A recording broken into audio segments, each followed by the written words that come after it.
ఈ రేస్లో ఫార్ములా 1లో అవినీతి చేయడం లుచ్చ పనే, ఓఆర్ఆర్ యాక్షన్ చేయడము, కోట్ల రూపాయలు దండుకోవడం లుచ్చ పనే, డ్రగ్స్ కేసులో ఉండడం లుచ్చ పనే, జన్వాడలో ఫామ్ హౌస్ కట్టుకొని ఇల్లీగల్గా అనేక వ్యసనాలను పెంచి పోషిస్తడము లుచ్చ పనే, ఫోన్ ట్యాపింగ్ చేయడం లుచ్చ పనే, ధరణిలో వేల కోట్ల రూపాయల వేల ఎకరాల దండుకోవడం లుచ్చ పనే.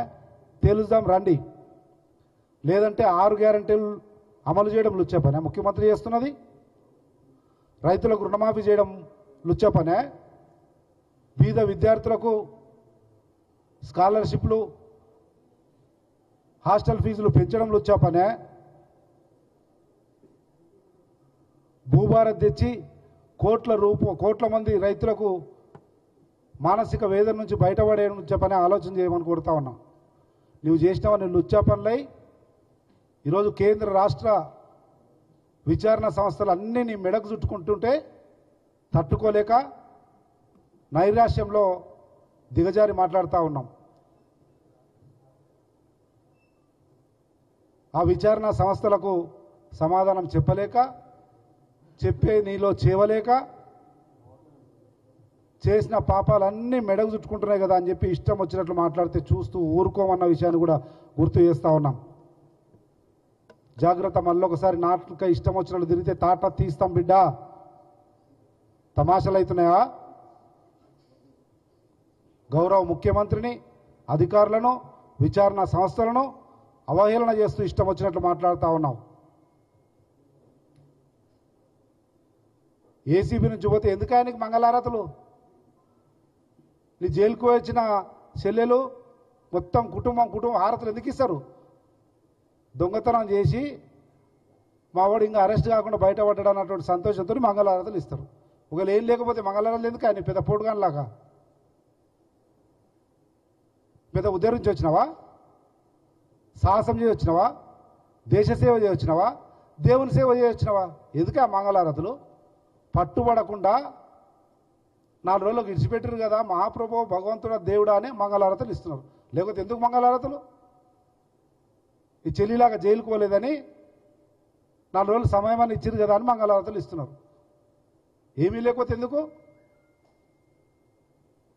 కనుక మళ్ళొకసారి తీవ్రంగా హెచ్చరిస్తా ఉన్నాం గౌరవ ముఖ్యమంత్రి గారిని కానీ,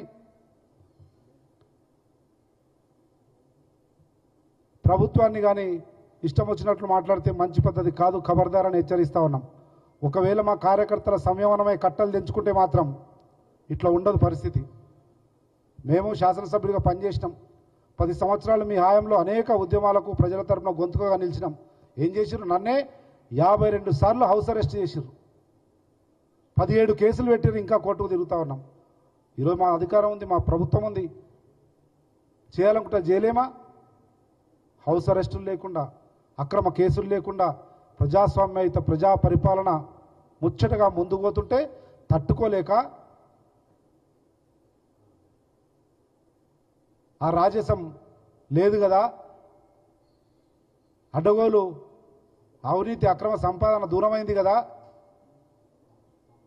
అనేటువంటి కుట్ల బుద్ధితో ఇష్టం వచ్చినట్లు మాట్లాడుతున్నాం. మంచి పద్ధతి కాదు అని హెచ్చరిస్తా ఉన్నాం. ఓపిక పట్టినాం, అన్ని మెడకు చుట్టుకుంటున్నాయి ఈ కేసులన్నీ. నైరాశ్యంలో మెంటల్ అయ్యిండు, ఏదో మాట్లాడుతున్నలే పిచ్చి పిచ్చి మాటలని కొద్ది ఓపికతో సహనంతో ఉన్నాం. కానీ అది మితిమీరిపోయింది, మించిపోయింది, శృతి మించి మాట్లాడుతూ ఉన్నావు. మన తెలంగాణ యాసలో భాషలో వాడు కిరాకైండు అంటారు. అట్లా నువ్వు కూడా కిరాకైనట్లు కనబడుతుంది, అది శృతి మించుతూ ఉంది. ఒకవేళ అట్లయితే ఏమవుతుంది? కిరాకైన మీద పిచ్చి కుక్కలు ఎంటబడతాయి. ఒకవేళ నువ్వు మాట్లాడిన భాషకు కానీ పదజాలానికి కానీ మా ముఖ్యమంత్రి ఒకవేళ స్పందించి ఒక్క సైగ చేస్తే కాంగ్రెస్ కార్యకర్తల ఆగ్రహంలో నువ్వు ఎక్కడుంటావు ఆలోచన చేయి. మసైపోతావు బిడ్డ. ఇంతవరకు తీవ్రంగా హెచ్చరిస్తూ ఉన్నాం. ఇక ముందు హెచ్చరించడం కాదు కదా, ప్రత్యక్ష చర్యలకు కూడా పాల్గొనే పరిస్థితిని నీ పదజాలం వల్ల, నీ అడ్డగోలు మాటల వల్ల నీ అంతకు నీవే కొని తెచ్చుకున్నవాడవుతావు, ఖబర్దార్ కేటీఆర్ అని హెచ్చరిస్తూ, రాబోయే రోజుల్లో నేను ఏదో పెద్ద చదువుకున్నా అంటావు, అమెరికాలో పోయినా ఏదో బారిస్టర్ చదివిన చదువుల్లో చెప్తావు, మళ్ళా ఏం చదివినావు? ఇదా నీ బుద్ధి, ఇదా నీ జ్ఞానం, ఇదా నీ విచక్షణ, ఇదా నీకు రాజకీయాల మీద ఉన్నటువంటి అవగాహన? సంస్కారవంతమైన రాజకీయాలు చేస్తూ ఉన్నాం, హుందా రాజకీయాలు చేస్తూ ఉన్నాం, ఇంకా ఓపికతో సహనంతో ఉందాం అనుకున్నాం కనుక ఇక్కడ దాకా వచ్చింది. అది తెగే పరిస్థితే వస్తే మాత్రం కేటీఆర్ మంచి పద్ధతి కాదు. ఇంట్లో నుంచి కూడా బయటికి వెళ్ళో జాగ్రత్త. నాలుకను హద్దులో అదుపులో పెట్టుకొని మాట్లాడితే మంచిది అని హెచ్చరిస్తూ, ఇదే చివరి హెచ్చరిక. రాబోయే రోజుల్లో మళ్ళీ అదే విధంగా విర్రవీగి మాట్లాడితే మాత్రం పరిస్థితి, చర్యలు తీవ్రంగా ఉంటాయన్నది కూడా తీవ్రంగా హెచ్చరిస్తూ తెలియజేస్తా ఉన్నాం. Thank you. నమస్తే. ఎవరు అడిగేది ఉంటే అడగవచ్చు.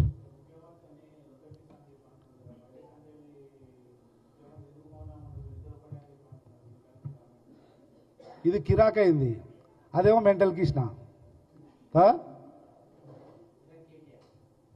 దేశమంతా తెలుసు. 10వ తరగతి పిల్లలు ఆడితే కూడా చెప్తారు, బీజేపీ వాళ్ళు టీఆర్ఎస్ వాళ్ళు కలిసి ఎమ్మెల్సీ ఎలక్షన్లా ఎమ్మెల్యే ఎలక్షన్లా ఎట్లా దోబూచులు ఆడినరు, ఎట్లా అలాయ్ బలాయ్ చేసుకున్నారని. ఈయననే ముఖ్యమంత్రి నీలాక్ అనుకున్నావా? భారతీయ జనతా పార్టీ అనుకున్నావా? అమిత్ షా, నరేంద్ర మోడీల కనుసైగల్లో మొత్తం విచారణ సంస్థలు కానీ, ప్రజాస్వామిక వేదికలు కానీ మొత్తం కక్ష సాధింపు, రాజకీయ కక్ష సాధింపుకు పాల్పంచుకునేటువంటి విధానం భారతీయ జనతా పార్టీలో ఉంటుంది, కాంగ్రెస్ పార్టీలో కాదు. నిజంగా రేవంత్ రెడ్డి నైజానికి, రేవంత్ రెడ్డి పౌరుషాన్ని, మొగతనాన్ని, రోషాన్ని చూడాలనుకుంటే ఇప్పటివరకు ఏ ఒక్క టీఆర్ఎస్ కూడా ఉండడు, బతికి పట్టగట్టలేడు. కానీ